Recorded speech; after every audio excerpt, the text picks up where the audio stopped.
الله أكبر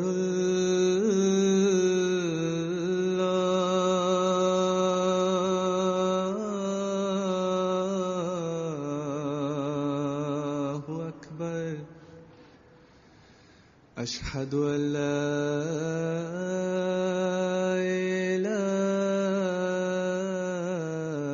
إله إلا الله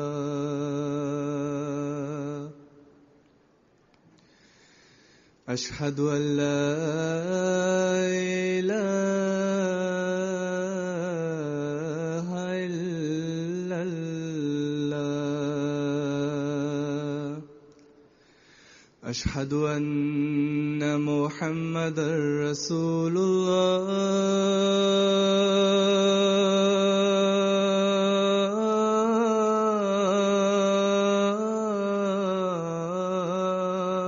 الله أشهد أن محمدًا رسول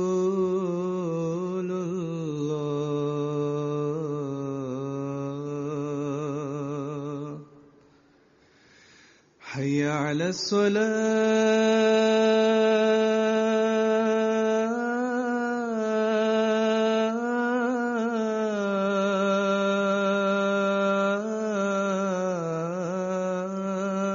الصلاة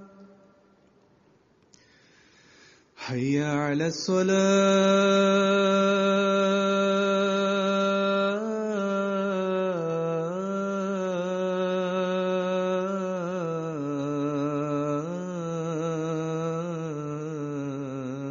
الصلاة حي على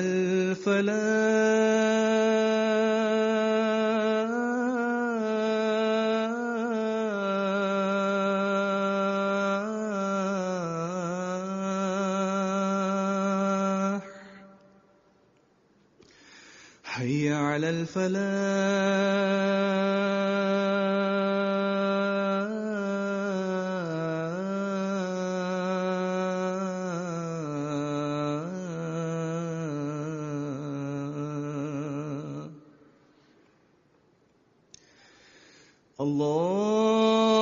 الله أكبر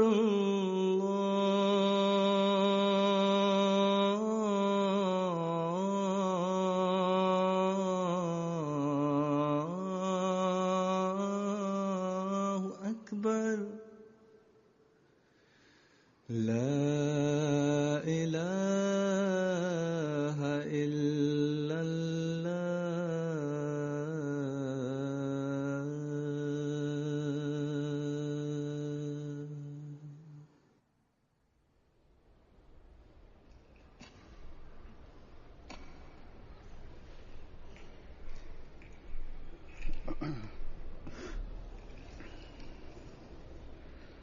السلام عليكم ورحمة الله وبركاته.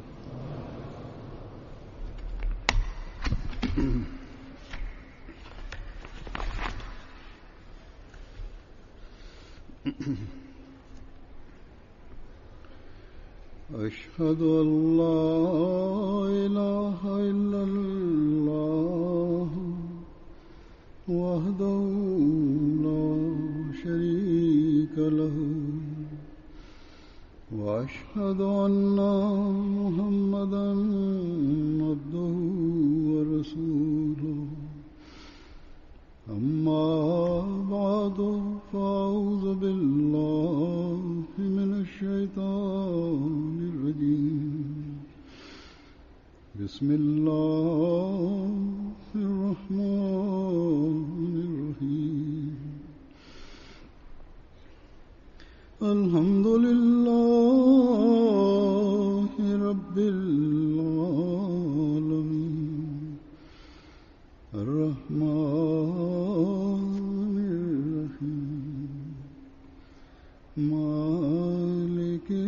يوم الدين إياك نعبد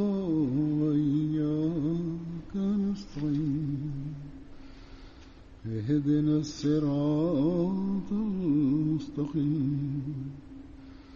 صراط الذين أنعمت عليهم غير المغضوب عليهم ولا الضالين. نن د خدای پاک په فضل د خطبه سره د جرمني جلسه سالانه شروع کیږي.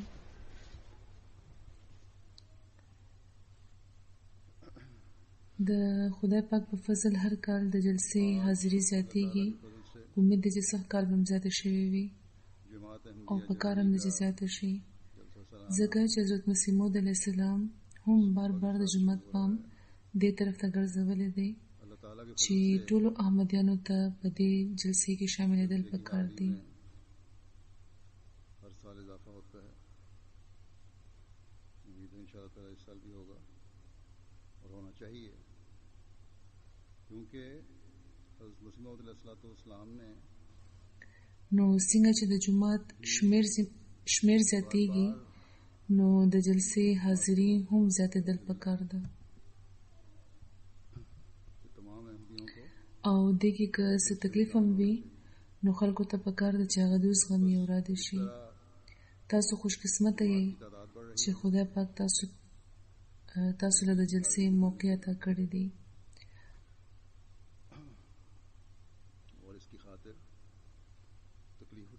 پاکستان کې په جلسې پابندي ده، نو الته احمدیان ناقلاره وي چې کله به دا پابندي ختمېږي چې موږ هم جلسې وکړو او د جلسو د هغو مقصدونو ترلاسه کولو کوشش وکړو چې کوم حضرت مسیح موعود علیه السلام بیان فرمایلی دی. तो वहाँ के हम भी बेचैन हो जाते हैं कि काश ये पाबंदियां खत्म हो. هغه دعاګانې د په مونږه مولګي چې کوم حضرت مسیح موعود علیه السلام د جلسې شاملینو لپاره کړی دي. तो जलसे के हज़रत मसीह मौऊद अलैहिस्सलाम ने बयान फरमाया. دلته ځینې مېلمانه د پاکستان هم راغلي دي، हम भी ما سره ملاو شوي دي، ښځم दुआओं के हासिल پکې دي او سړي ډېر زیات هغوی جوړل इस्लाम ने چې موږ د دغه نعمتونو نه محرومه یو. यहाँ बाज मेहमान पाकिस्तान से आए हुए हैं. دعا کوي چې موږ ته دا نعمتونه ترلاسه شي. रोते हुए बाज खींच की बंद نو بهرحال لکه څنګه چې زه همیشه وایم چې که د پاکستان احمدیان زر تر زره د مشکلاتو نه راوتل غواړي نو دوی له پکار ده दुआ करें कि हमें भी नेमतें मिलें. बहरहाल چې د مخکې نه زیات د خدای پاک مخې ته ټیټ شي، چې خدای پاک د زر تر زره د خپل د فضل سامان پیدا کړي، د ظالمانو د ظلم अल्लाह ताला के د دشمنانو د مخالفت نه دی موږ له خلاصې راکړي. دا هر څه په دعاګانو کېږي. फजल के सामान पैदा फरमाए. دا څیز ترلاسه کولو لپاره بله یوه وسیله نشته. और दुश्मनों की मुखालफतों से हमें निजात بهرحال ما تاسو ته یعنې هغه خلکو ته چې دلته اوسېږي دا ویل چې تاسو خوش قسمته یې چې خدای پاک تاسو لپاره د جلسو د انعقاد سامان پیدا کړی دی. د هر قسمه اجتماعات او په هر سطح اجلاسونه تاسو کوئ. मैं आप लोगों से जो यहाँ रहने वाले हैं ये कह रहा था कि आप खुशकिस्मत हैं कि अल्लाह ताला ने نو په دې خبره د خدای پاک شکرګزار شئ او شکرګزاري به دا وي چې د جلسو د پروګرامونو نه پوره فائدہ پورته کړئ. हर सतह पर इजलासात मुनक़िद करते हैं. बस इस बात पर د جلسې په ورځو کې هم او بیا وروسته هم کمې ښې خبرې چې دلته ولیدې واورېدې هغه د خپل ژوند یوه برخه کوي. जलसे के दिनों में भी حضرت مسیح موعود علیه السلام د جلسې مقصد دا ښودلی دی چې انسان دې سره د صبر د دین لټونو کې او صرف د دین خواهش دې لري یعنی هر تن چې په جلسې کې شاملېږي نو په دې نیت دی जलसे का मकसद شاملېدو لپاره راشي के साथ چې که لږ ډېر تکلیفونه तलाश करना پیښ شو نو هغه به زغمو او د بې صبرۍ یوه کلمه به هم په خوله نه راولو यानी हर शख्स چې موږ سره دا قسمه یا د هغه قسمه سلوک وشو नीयत से शामिल होने के लिए आए कि थोड़ी बहुत मुश्किलात तकलीफें لومبۍ خبره خو دا ده چې دلته چې کم خلک ډیوټي ورکوي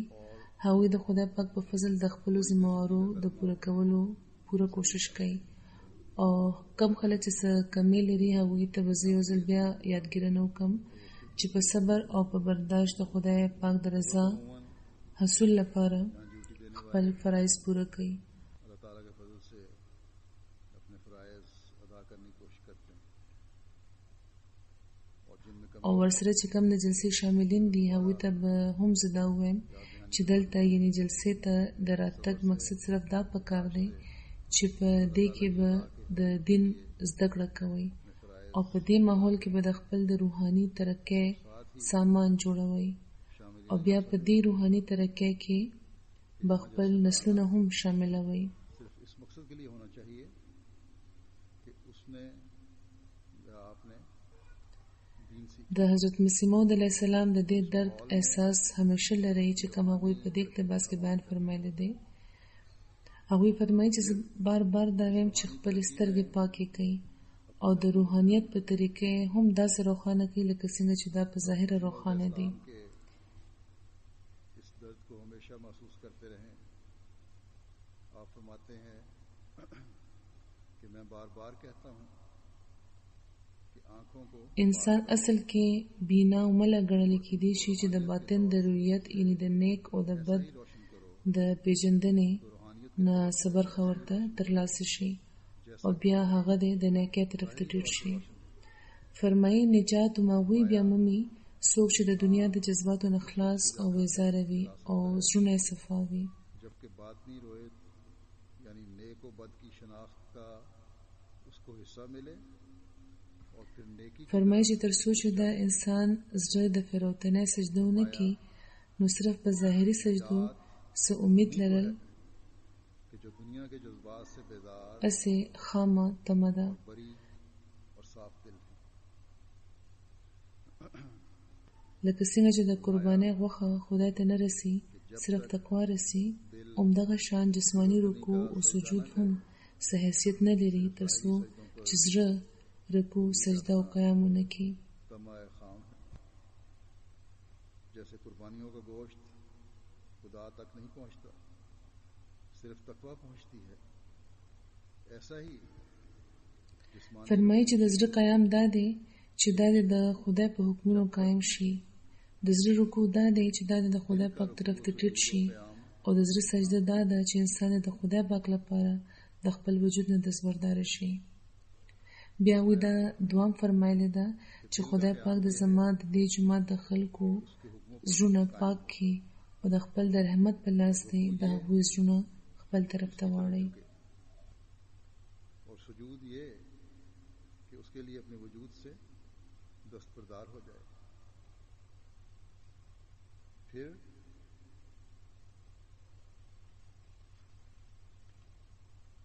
आपने ये भी दुआ दी نو زموږ د عمل اصلاح لپاره دا د حضرت مسیح موعود علیه السلام د زړه جذبات دي دا درد دی دا دعاګانې دي او د دغو جلسو مقصد هم د عمل اصلاح دی बस ये दिली जज्बात हैं ये दर्द है ये दुआएं خدای پاک موږ له دا موقع راکړې ده چې په دغو درېو ورځو کې د خپل د عمل د اصلاح جاج واخلو او دې طرف ته پام وکړو زموږ دا معیار به الګ قایمېږي کله چې موږ سره د یو فکر دی لپاره کوشش وکړو हमें अल्लाह ताला ने د حضرت مسیح موعود علیه السلام یوه فکره इन 3 दिनों یو لفظ دردانګیز دی इस्लाह के जायजे भी लेते रहें और इस तरफ तवज्जो भी दें زموږ وجود پې لړزېږي ये मयार हमारे उस वक्त कायम होंगे जब हम एक फिक्र के साथ فرمایي چې خپلې روحاني سترګې داسې روښانه کوي لکه څنګه چې د का एक एक फिक्रा مادي سترګې روښانه دي. दर्द अंगेज زموږ سترګې چې لږ شان خوږ شي نو موږ څومره ناکلاره شو. فوراً ډاکټر لسغلو نظرم لږ شان تت شي نو پریشانه شو. जिस तरह तुम्हारी ये मादी आंखें रोशन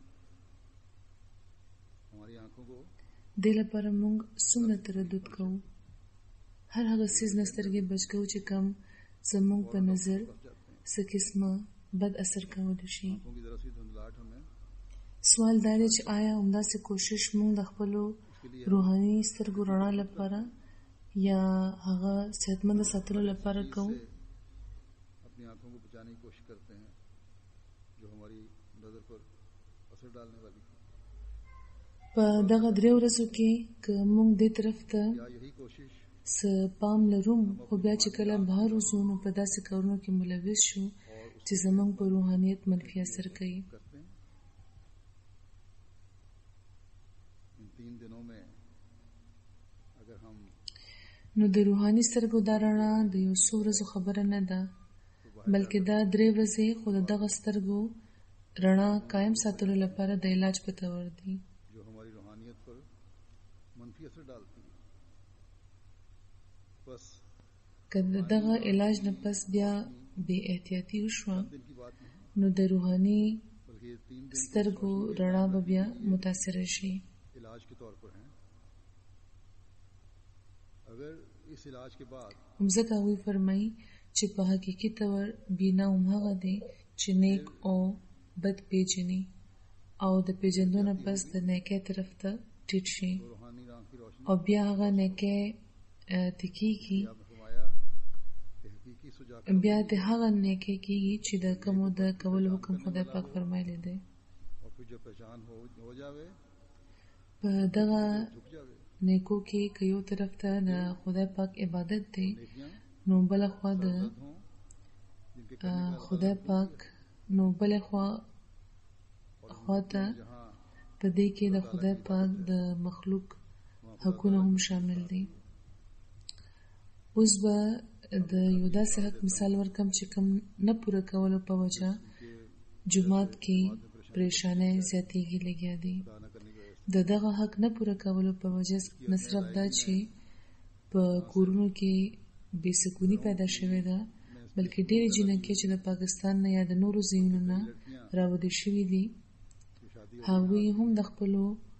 पाकिस्तान کورونو نه د لرېوالي په وجه په انتهایی تکلیف کې مبتلا کړي دي. بیا پاکستان کې چې کوم د دوی مور پلار دي د هغوی د سترګو نه د پریشانۍ د لاسه خوبونه الوتې دي. داسې زیاته ځینو هلکانو سره هم کېږي جنکۍ یا بیا د جنکو مور پلار دا زیاتې کوي د مور پلار کردار په دې کې زیات وي اکثر خو سړی بیا هم چونکې سړی وي نو د خپل د نقصان د پوره کولو کوشش وکړي او په تکلیف صحیح خو وخت یې تیر شي خو یوې ښځې له خو د معاشري نظر هم تکلیف ورکوي. अपने नुकसान को पूरा करने की कोशिश कर लेता है वो तकलीफ से ही सही लेकिन ये वक्त गुजर ही जाता है उसका او بیا لکه څنګه چې ما وویل چې شاته ته کم مور پلار ناست وي هغوی بیا پریشانېږي لګیا نو دا کم خلک چې بغیر د څه وجې نه صرف د خپل ذاتي انا د لاسه دا حرکتونه کوي که څوک هم وي که کم فریق هم وي هغوی له د خدای پاک بیره پکار ده. जो बैठे हुए उसके वालदैन بیا ځینې وخت عہدیداران هم د خدای نه نه ویریږي बस او ऐसे लोगों को जो जानबूझकर बिला غلطه طرفداري وکړي सिर्फ अपनी او په دغه ظلم کې شریک شي. ऐसी हरकतें कर रहे हों चाहे कोई भी फरीक हो उन्हें खुदा का खौफ करना चाहिए. پکار دا ده چې هر تندې سره د خدای د ویرې ځان د روحاني رنځونو نه بچو ساتي. तारियां करके इस जुल्म में حضرت مسیح موعود علیه السلام فرمایي बस چې نجات به او مغوی بیا مومي چې څوک د دنیا د جذباتو نه خلاص او بیزاره دي او پاک زړونه لري. آپ نے فرمایا د درد نه ډکو دغو لفظونو باندې لږ غور کول پکار دنیا کے دی. جذبات سے بیزار آیا زموږ زړونه د دنیا د جذباتو نه بیزاره دي اور صاف دل ہیں؟ یا د دنیا جذبات مونږ نه چار چاپیره راتاو دي؟ آیا مونږ دا ویلی شو چې مونږ د هر قسم بدونه بچ شو؟ کیا ہمارے دل دنیا کے جذبات سے بیزار ہیں یا دنیاوی جذبات ہمیں اپنی لپیٹ میں لیے ہوئے ہیں؟ کیا ہم یہ کہہ سکتے ہیں زموږ کہ ہم ہر حقیقي عمل نه سو کم نه ده خبر چې مونږ څه کوو کوئی ہمارے حقیقی او څه نه، عمل کو جانتا ہے یا نہیں جانتا؟ خو نورو له تکلیف ورکولو نه بس مونږ خدای پاک حاضر او ناظر منو او ځان د هغه په نظر کې د هر قسمه ګنه د پاک ګرځولو کوشش کوو. ہر قسم کی آیا زموږ زړونه د خدای او د خدای پاک د مخلوق حقونه تکلیف پہنچانے سے پوره کولو کې صفا دي یا کم نه کم تر خپله وسه دا د صفا ساتلو کوشش مونږ کوو بری کرنے کی کوشش کر رہے ہیں؟ او دې کوشش سره سره د خدای پاک نه مدد غواړو؟ دل که داسې نه ده نو بیا زموږ حل د فکر وړ دی. اور اس کی مخلوق کے حق ادا کرنے میں صاف ہیں یا کم از کم ہم انہیں حت المقدور صاف رکھنے کی کوشش کر رہے ہیں؟ آیا زموږ سجدې د عاجزۍ او د فراوتنۍ سجدې دي؟ اور اس کوشش کے ساتھ د فراوتنۍ سجده هغه سجده ده چې کومه د خدای پاک په حکمونو باندې د خپل استعداد مطابق د عمل نه پس د هغه فضل ترلاسه کولو لپاره کیږي او د خدای پاک په دربار کې کیا ہمارے مقبوله وي. سجدے فروتنی د ظاهري سجدې حل خو خدای پاک په قرآن کې فرمایلی دی چې فویل للمصلین، چې کم منځګزاره خلک صرف په ظاهره سجدې کوي هغوی لپاره تبعی ده. دادوں کے ساتھ خدای دې نه کې خدای دې نه کې چې مونږ کې څوک دی د خدای پاک د خفګان مورد شي او تباهی کې پریوزي. کرنے کے لیے کیا جاتا خو خدای پاک بے نیازه دی. ہے جو اللہ تعالیٰ کے ہاں مقبول ہوتا ہے. ظاہری سجدوں کا حال تو اللہ تعالیٰ نے قرآن کریم میں فرما دیا کہ فوائل همیشه هغه نه ویره پکار ده. ظاہری سجدے نو لکه څنګه چې حضرت مسیح موعود علیه السلام فرمایلی دي خدا نہ کرے هغه قیام او هغه رکوع او هغه سجود مونږ له کول پکار دي چې کوم د خدای پاک خوښ دي، چې د کومو نمونې قایمولو لپاره حضرت مسیح موعود علیه السلام تشریف راوړی و. لیکن هغوی دا واضحه کړې ده چې قیام، ہمیشہ اس کے خوف رکوع او سجود څه دي، دا څنګه کول پکار دي. السلام نے فرمایا وہ قیام اور رکوع اور سجود ہمیں کرنے چاہیے جو اللہ تعالیٰ کو پسند ہے، جن کے نمونے قائم فرمایي چې د زړه قیام دا دی چې د خدای پاک په حکمونو دې قایم شي. د خدای پاک حکمونه هغه دي چې په قرآن کې بیان شوي دي او د هغوی قیام دا دی چې انسان دې دا داسې ټینګ ونیسي چې چیرې پرېونه ځي، یعنې تاسو چیرې پرېونه ځئ. کہ اس کے حکموں پر قائم ہو. قیام اس وقت ہوگا دل کا جب اللہ تعالیٰ کے حکموں پر قائم ہو جاؤ گے. اللہ تعالیٰ کے حکم کون سے ہیں؟ او نه چیرې دا د تاسو نه لرې شي، چیرې ورته د تخفف په اور قائم ہونا یہ ہے چیرې ورته د تخفیف په نظرونه ګورئ. اس مضبوطی سے پکڑے رکھنا کہ کبھی گرے نہ. د زړه رکوع دا دی چې په هره معامله کې د انسان د خدای پاک طرف ته ټیټ شي. هیڅ قسمه دنیاوي وسیلې یا د هغوی باره کې دا خیال د زړه ته رانه ولي چې په دوی به زموږ مسلې حل شي. رکوع یہ ہے بیا د زړه سجده څه ته وایي؟ فرمایي چې د زړه سجده دا ده چې د خپل وجود نه دستبرداره شئ. دنیاوی ذریعے یہ خیال دل میں نہ د خدای پاک رضا ترلاسه کولو لپاره خپل هر څه قربان کړئ. خپل جذبې قرباني کړئ، خپل خپلوان قربان کړئ، تعلقات قربان کړئ، خپل انا قربان کړئ، غیرت قربان کړئ. د دروغو چې کومه انا او غیرت وي. اللہ تعالیٰ کی رضا کے حصول کے لیے اپنا سب کچھ قربان کر دو، اپنے جذبات کو قربان کر دو، اپنے عزیزوں کی قربانی دو، یعنی هغه خبره چې تاسو ته غیرت ښکاري خو خدای پاک بات کی قربانی دو، نم لري کوي اپنے هغه به قربانوي. که غیرت کول غواړي نو دل لپاره غیرت وکړئ او او څوک تاسو د خدای پاک د حکمونو خلاف چلول غواړي कि तुम गैरत समझते نو الته بیا غیرت پکار دی یعنی زمونږ هر عمل د داسې شي یا کوشش دې مونږ کوو چې هغه د داسې شي چې زمونږ तो दीन زړه په پاکيږي और अल्लाह ताला के हुक्मों के खिलाफ कोई चलाने की कोशिश करे तो वहाँ गैरत حضرت مسیح موعود علیه السلام فرمایي زه خو د خپل جماعت نه دا غواړم او دا امید لرم چې خدای پاک به په د خپل د رحمت لاس خور کړي او د جماعت خلک به داسې کړي जो हमारे दिलों को पाक करने वाली بیا ودام فرمایلی دي چې کم خلک د دغه حالت د حصول کوشش نه کوي دا وی مسره هیڅ تعلق نشته अपनी रहमत से हाथ خدای دې نه کړي چې مونږ کې د څوک هغه خلکو کې شامل شي چې حضرت مسیح موعود علیه السلام سره خپل تعلق ماتي आपने फरमाया जो इस हालत के हुसूल के लिए कोशिश नहीं करते بلکې خدای دې وکړي چې زموږ هر تند دغه کوشش کوي چې موږ څنګه حضرت مسیح موعود علیه السلام سره خپل تعلق نورم مضبوطولی उन شو लोगों में शामिल हो जो हज़रत मसीह मौऊद अलैहिस्सलाम से अपना ताल्लुक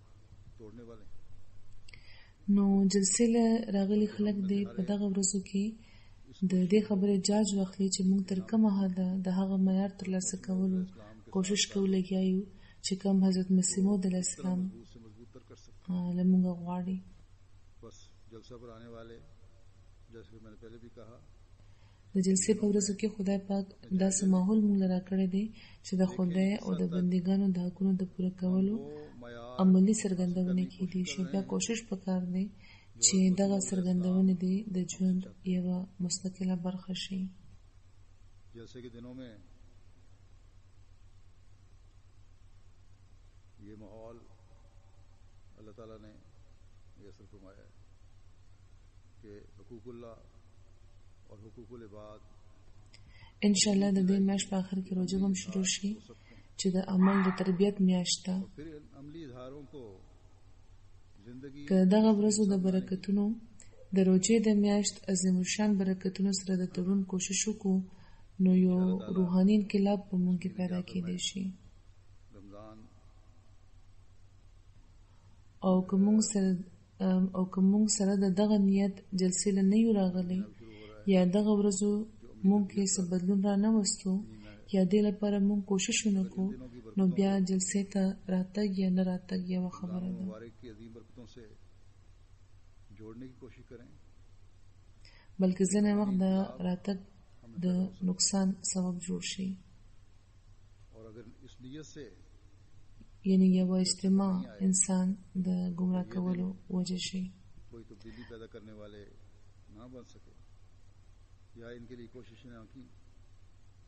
तो इस जलसे पर आना حضرت خلیفۃ المسیح ثانی به د حضرت مسیح موعود علیه السلام د زمانې یوه واقعه بیانوله چې څنګه یو تن د خپلې بدبختۍ د لاسه د حضرت مسیح موعود علیه السلام د صحبت نه استفاده نه وه پورته کړې او الټه ایمان یې ضایع شوی و او هغه इंसानी واپس تللی و ज़रा हो हज़रत मुस्लिम हज़रत मसीह मौऊद अलैहिस्सलाम के ज़माने का एक वाक़या बयान करते थे कि एक शख्स का जिसकी دا ځکه چې د هغه د دروغو انا او د دروغو د نیکۍ اظهار ورته د لارې خنډ شوی و पहुंचा बल्कि उल्टा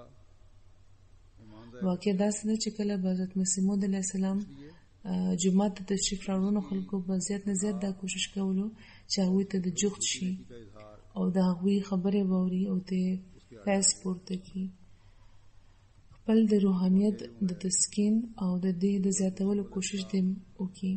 همداسې یو مجلس ته یو تن راغلو په جومات کې یو طرف ته आपके करीब तर سنتونه کول شروع کړ बातें सुने और उनसे फैज یا کېدای شي چې هغه مینځ کې ولاړ و की तस्कीन نو د هغه په سنتونو دومره وخت واورېدو करें एक मजलिस چې په ګیر एक शख्स چې ګیر چاپېره چې کم خلک ناست وو چا چې دا غوښته چې حضرت مسیح موعود علیه السلام ته جغد شي هغوی کې یوه ناقلاري پیدا شوه बीच में और इतनी लंबी सुन्नतें पढ़नी शुरू कर दी कि जो लोग हज़रत मसीह मौऊद अलैहिस्सलाम نو آخر نور خلک چې د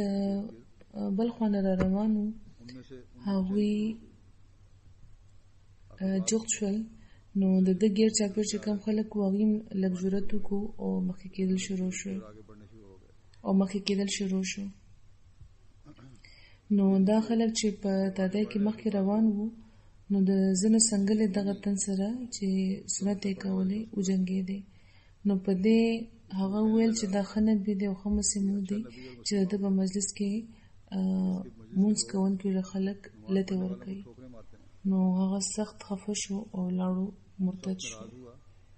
और मुर्तद होकर चला गया. نو دا د هغه بدبختي وه. ये उसकी बदबख्ती थी. هماغه مجلس چې د نورو ایمان زیاتولو د نورو د ایمان کې د اضافي سبب جوړېدو هغه لپاره د ګمراهۍ سبب جوړ شو. जो लोगों के ईमानों में इजाफा कर रही थी نو د هغه د عمل څرګند کا बायस हो रही थी. چې د هغه رکوع او سجدې صرف خودنې لپاره وو. د خدای پاک د فرستاده په مجلس کې कि उसके रुकू सुजूद दिखावे के लिए थे.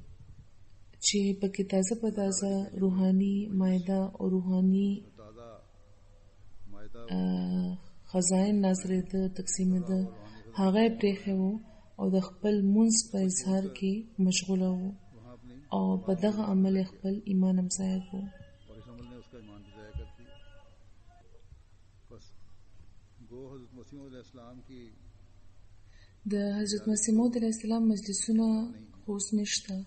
خو د هغوی د تعلیم په رڼا کې هم دغه خبرې کېږي. د قرآن تفسیرونه بیانېږي. د رسول الله صلی الله علیه و آله وسلم د اسوې په رڼا کې د تربیت طرف ته सल्लल्लाहु अलैहि वसल्लम پام ګرځولې کېږي. ټاکلي شوي پروګرامونه وي، منځونه او تهجدونه وي. دا ټول په خپل وخت کېږي او په کار ده چې په هر پروګرام کې هر څوک د په وخت شامل شي او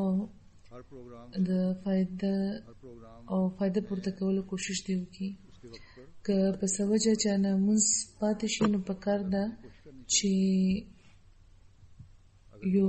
ګوټ ته دې لاړ شي هلته یې وکړي तो एक कोने में जाकर अदा करने की कोशिश करें. چې نه ستاسو د ناوخته مونځ متاثره شي او نه د نورو خلکو आपकी او نه نورو خلکو ته په ناستې کې څه تکلیف وشي او داسې هغوی د په ارام د جلسې کاروایي واوري. लोगों को बैठने में दिक्कत یاد لرئ چې صالح عمل هغه عمل دی چې د ځای او د موقع سره سم وي. ګینې په غلطه موقع چې یو عمل وشي نو د غلطو نتایجو په وجه ایمان لپاره د تندک سبب جوړېدی شي. वो अमल है जो मौका और माहौल के د حضرت مسیح موعود علیه السلام په مجلس کې که هغه تن خپل مونځ په اختصار کړی وي او د هغوی په مجلس کې ناست وي نو د هغه دغه عمل به زیات صالح وي او ایمان به هم د ضایع کېدو نه بچ شوی وي. دې نه دا سبق هم موږ ته ترلاسه کېږي چې صبر او برداشت د انسان ایمان د ضایع کېدو نه بچ کوي. तो ज़्यादा साले अमल होता په دغه ورځو کې که تاسو ته څه تکلیف هم د چا نه ورسي صرف د څنګلې د جنګېدو خبره نه ده بلکې که دې نه لوی تکلیف هم وي نو په صبر او په برداشت یې وزغمئ او خپل پام هغه نیک مقصد حاصلولو طرف ته ساتئ چې کوم لپاره تاسو دلته راغلي یئ. सिर्फ होने جلسو کې ځینې وخت बड़ी तकलीफ भी हो तब भी هم د دغه بې صبرۍ د لاسه خلک یو بل سره سختي کوي او خبره جنگ جګړې ته ورسي او ځینې وخت چې معلومه شي نو د جګړه کوونکو خلاف تعزیري کاروایی هم وشي چې په ځینې وخت خلک نور هم ګمراه شي. बाज लोग एक दूसरे से सख्ती और लड़ाई ځکه چې بیا په هغوی انا غالبه وي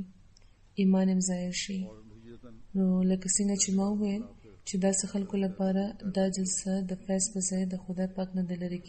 کېدو मजीद ठोकर लगा یا د لرې کولو سبب क्योंकि جوړ شي،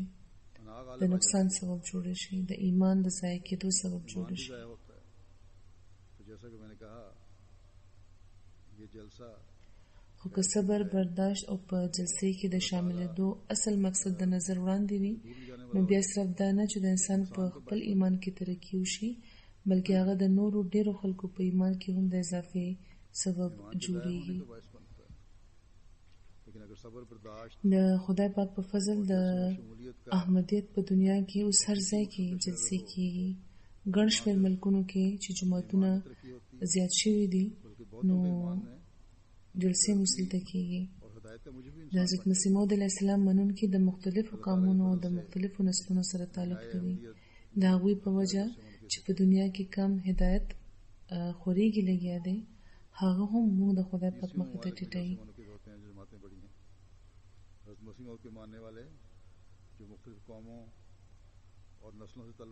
که یو بدبخته ایمان ضایع کوي نو په سلګونو نور داسې وي چې ایمان راوړي. داسې مثالونه د حضرت مسیح موعود علیه السلام په زمانه کې وو او اوس هم شته.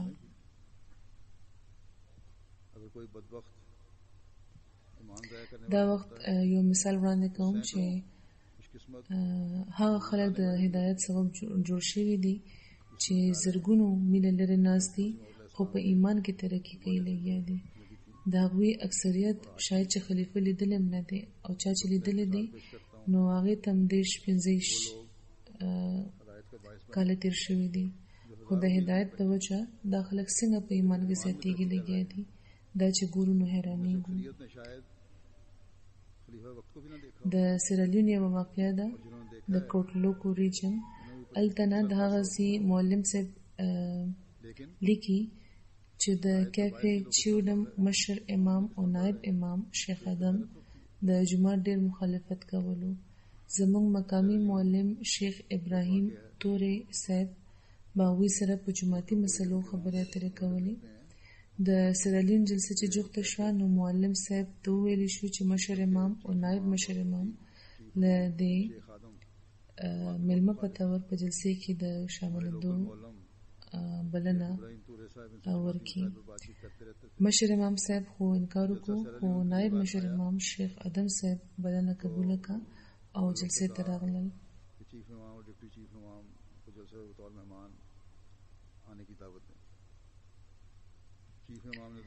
شیخ ادم صاحب نائب مشر امام وایي چې ما دا سوچ کولو چې دغه خلکو څه لپاره دومره خرچ کړی دی او راغونډ شوي دي خو د جلسې په وړومبۍ ورځ چې خلک د تهجد لپاره جمع شول او یوه لویه مجمع جوړه شوه او بیا په تهجد کې مې چې قرآن واورېدو او خلک مې ولیدل چې څنګه خدای پاک د دعاګانې کوي او جاړي نو د زړه مې ویلی شو چې د دغه خلکو دغه نشانه او په عبادتونو کې داسې مشغولېدل ښیي چې دا رښتونی خلک دي او دغه جماعت د رښتونو خلکو جماعت دی. دنیاوي او د دروغجنو خلکو جماعت د دروغجنو خلکو د جماعتونو خلک داسې نه وي. بیا مبلغ صاحب وایي چې د وړومبي سیشن نه پس ما هغوی نه تپوس وکړو چې تاسو ته دا جلسه څنګه محسوسه شوه نو هغوی ویل چې د جومات او د جومات د روایتونو نه ډېر زیات متاثره شوم او زما ټول شبهات لرې شول او زه احمدي شوم. واپس چې خپل علاقې ته دوی لاړل نو هلته یې تبلیغ شروع کړو چې اصل اسلام دا دی چې جماعت احمدیه پې عمل کوي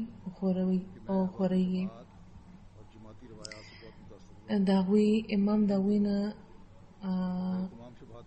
ډېر خفه شو په دې او هغوی د هغه ځای نه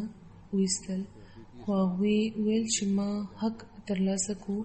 نو اوس زه جومات لپاره هر څه پرېښودی شم او زما مرسته به تل د رښتیاو لپاره وي.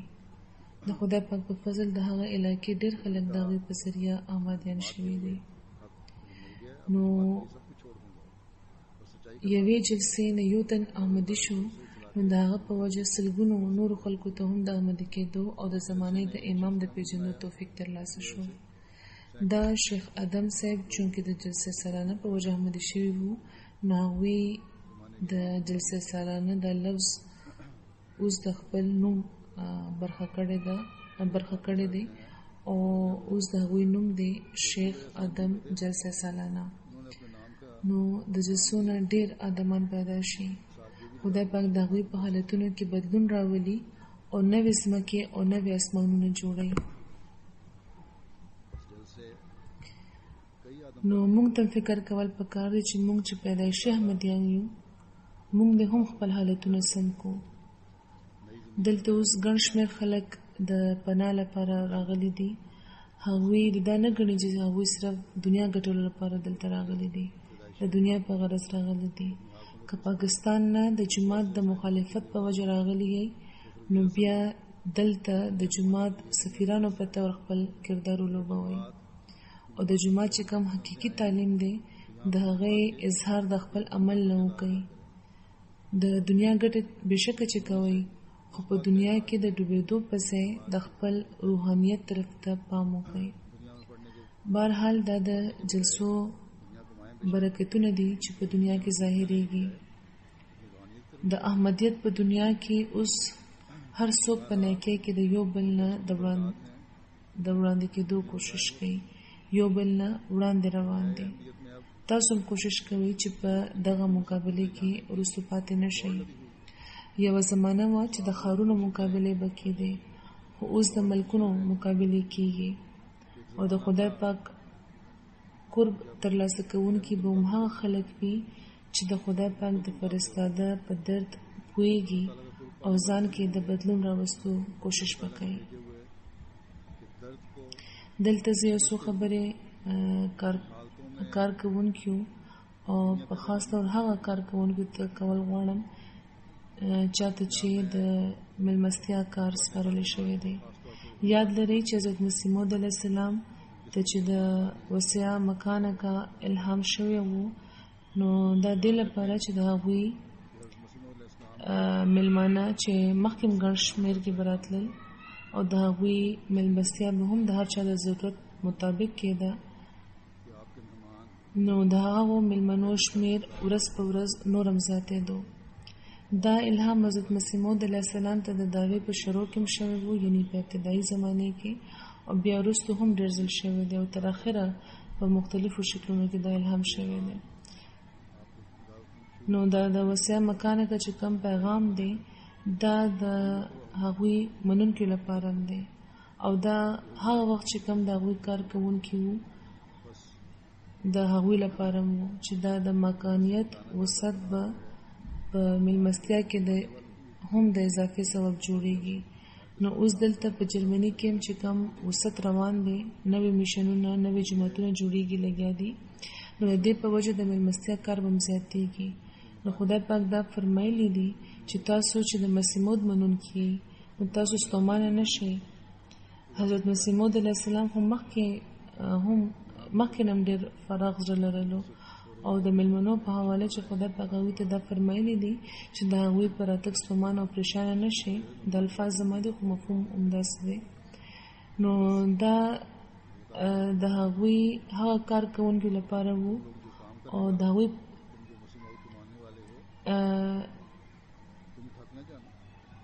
نو دا د هغوی هغه کار کوونکو لپاره وو چې د هغوی په زمانه کې هم او د هغوی نه پس هم چې چاته د مېلمستیا کار سپارلی شوی دی. دا هغوی لپاره د برکتونو ترلاسه کولو مواقع دي. نو دغه خدمت کوونکو لپاره پکار ده چې نن هم د خدای پاک حکم پوره کولو لپاره خپل زړونه مېلمنو لپاره فراخ کړي. لنګرخانه د حضرت مسیح موعود علیه السلام یو اهم کار و، او نن هم چې خلک د خلیفه په موجودګۍ کې راځي، نو دې لپاره چې خلیفه ته جوخت شي، څو ورځې ورسره تېرې کړي. نو ځکه په دغه ورځو کې خو د مېلمنو خاص خیال ساتل پکار دی.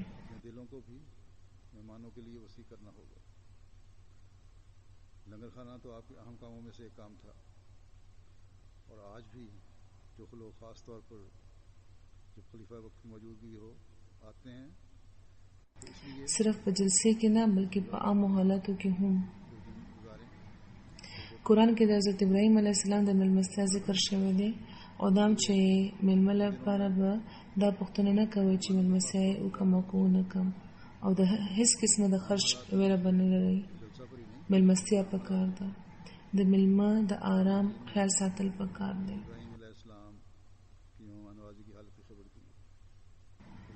رسول الله صلی الله علیه و آله وسلم هم په خاص ډول د مېلمنو د خیال ساتلو تلقین فرمایلی دی. هغوی به چې کله خبر شو چې په مدینه کې د هغوی اصحابو د بهر نه راغلي ملمنو ډېر خیال ساتلی دی او د خپل توفیق نه زیاته د هغوی ملمستیا کړې ده، نو د هغوی مخ به د خوشحالۍ نه نورم روښانه شو. د حضرت مسیح موعود علیه السلام مثالونه هم زموږ وړاندې دي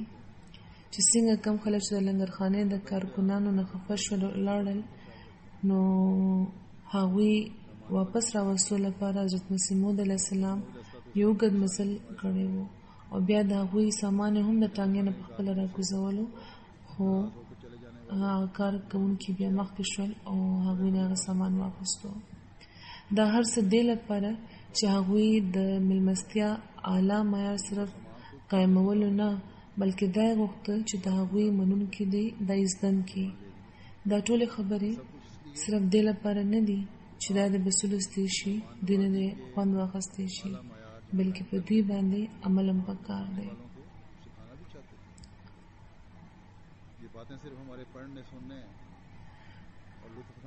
لکه څنګه چې ما وویل چې حضرت مسیح موعود علیه السلام له خدای پاک د جماعت د قیام نه مخکې د وسیع مکانه که خبر ورکړی و، خو بیا یې بار بار د دې تجدید هم فرمایلی دی. اخره پورې هغوی ته دا الهام شوی دی. په کال 1900 کې هم هغوی ته دا الهام شوی و. دا دې لپاره چې د هغوی نه پس د هغوی جماعت دی د دې په اهمیت پوه شي. نو د دې ځي انتظامیې پام هم زه دې طرف ته ګرځول غواړم چې د ملمستیا په اهمیت پوه شي. ملمستیا خو یوه دا ده چې لکه څنګه په دغه جلسې کې کېږي چې هره ورځ د 2,000 خلکو لپاره روټۍ پخېږي، هغوی لپاره یوه ترکاري وي او ورسره روټۍ. نو یو خو دا خیال ساتي چې هر چا ته د هغه د ضرورت مطابق دا روټۍ په عزت ورکړل شي، او ورسره دا احتیاط هم پکار دی چې څه څیز ضایع نه شي. خو د زیان نه د بچ کېدو مطلب دا نه دی چې په دې ګرمۍ کې تاسو پاتې را پاتې ترکاري یو ځل بیا په خلکو وخوروئ او هغوی بیماران کوي، بلکې ملمستیا د عامو ورځو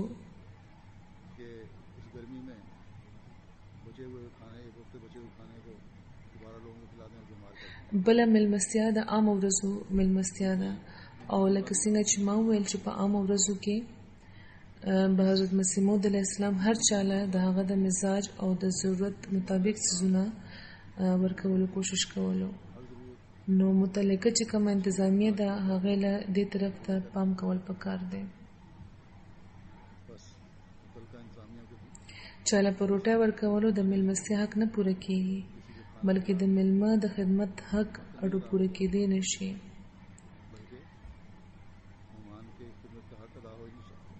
ډیر غیر احمدیان هم زموږ پروګرامونو کې شاملېږي، د دنیا مختلفو ځایونو کې په هغوی زموږ د ملمستیا اثر هم ډیر کېږي او د دې ذکر هم هغوی کوي. د جرمني جماعت د خدای پاک په فضل جماعتونه جوړي او د جماعتونو د پرانیزي په دستورو کې نور ملمانه راځي، د هغوی د ملمستیا هم انتظام شوی وي. اکثرو ځایونو کې د چاو وغیره انتظام وي. تر دې حده خو انتظام سم وي، خو د ناستې انتظام زما په خیال چې سم نه وي.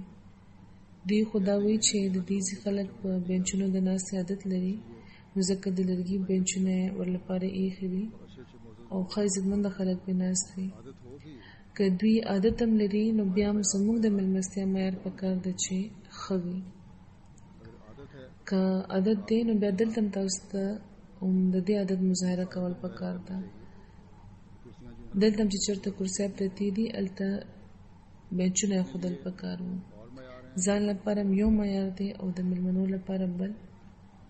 اوس د دې مطلب دام نه دی چې بل کال دلته نه تاسو کرسۍ اوچتې کوئ او بینچونه کېږدئ. زما مطلب دا دی چې هلته معیار ښه کوئ، دلته کرسۍ پکار دی چې وي. افسر صاحب جلسه سالانه به فورن په خپل بجټ کې د کمې کوشش کوي خو بهرحال د ملمنو د ناست تنظیم شریفانه پکار دی زمونږ د ملمستیا د طریقو چې کم اعلی معیارونه دي د کومو چې موږ له تعلیم راکړی شوی دی هغه ښکارېدل پکار دي د چې یو ذکر ما وکړو لږ ورسره واړه واړه لوازمات هم ورکړی کېږي تر هغې خو خبره سمه ده خو دا هم خیال ساتئ چې دلته د خلکو څه خوښ وي دې ځای کې حضور د اواز د مسلې طرف ته اشاره وکړه او ویې فرمایل چې دا دې ټیک کړی شي بیا حضور مخکې فرمایل چې که د روټۍ دعوت دی او غیر احمدیان هم رابللي دي نو د هغوی د مزاج مطابق بیا روټۍ پکار ده مرچکي پکې لږ پکار دي داسې چې څنګه د دوی خوښ وي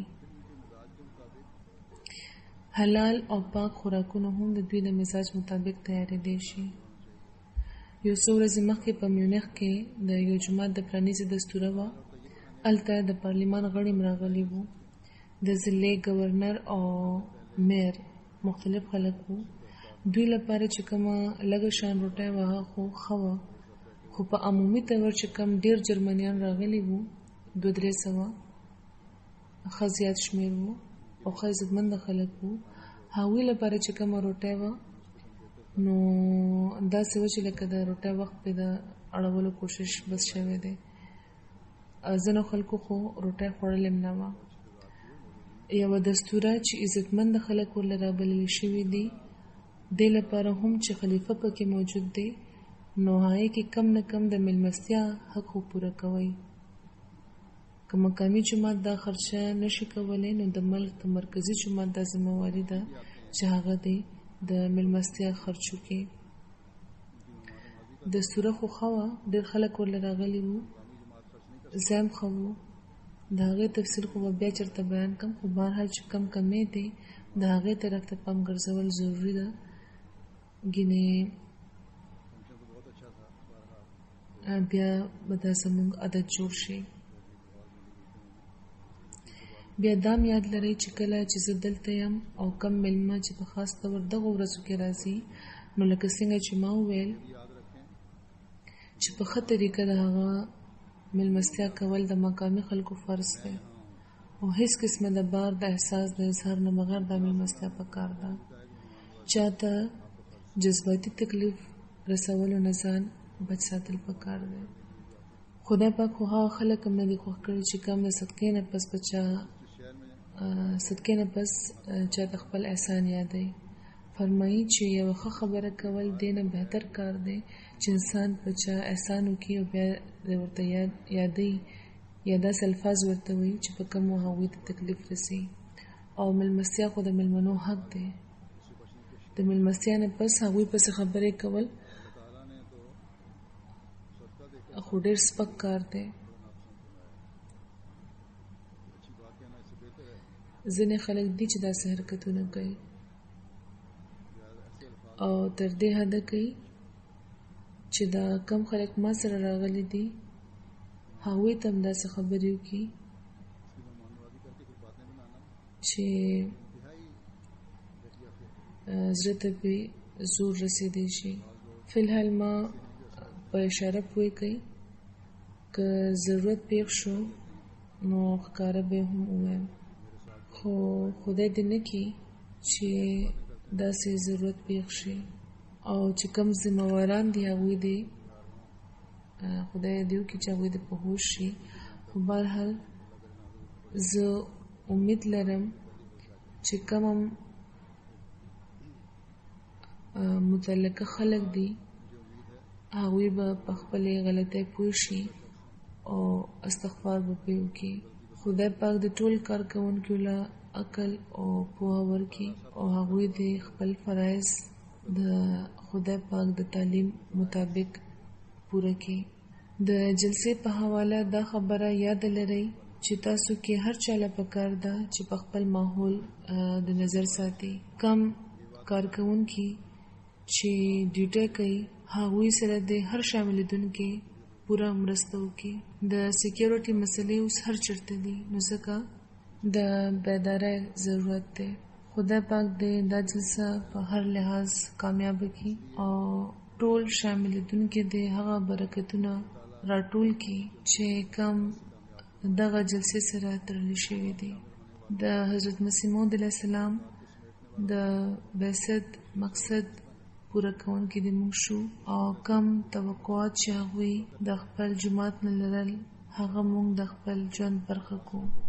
خدای پاک دې موږ له د دې توفیق راکړي.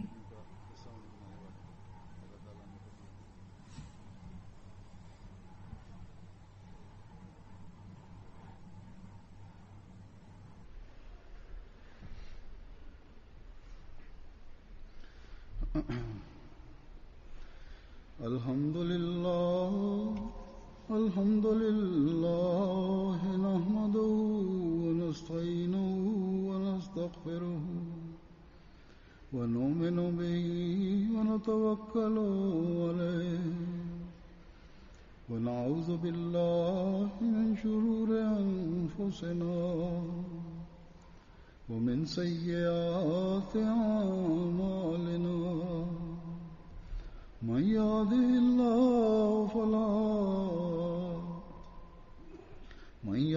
الله فلا مضل له ومن يضلل فلا هادي له. ونشهد أن لا إله إلا الله ونشهد أن محمدا عبده ورسوله. عباد الله رحمكم الله إن الله يأمر بالعدل والإحسان وإيتاء ذي القربى وينهى عن الفحشاء والمنكر والبغي يعظكم لعلكم تذكرون. اذكروا الله يذكركم وادعوه يستجب لكم ولذكر الله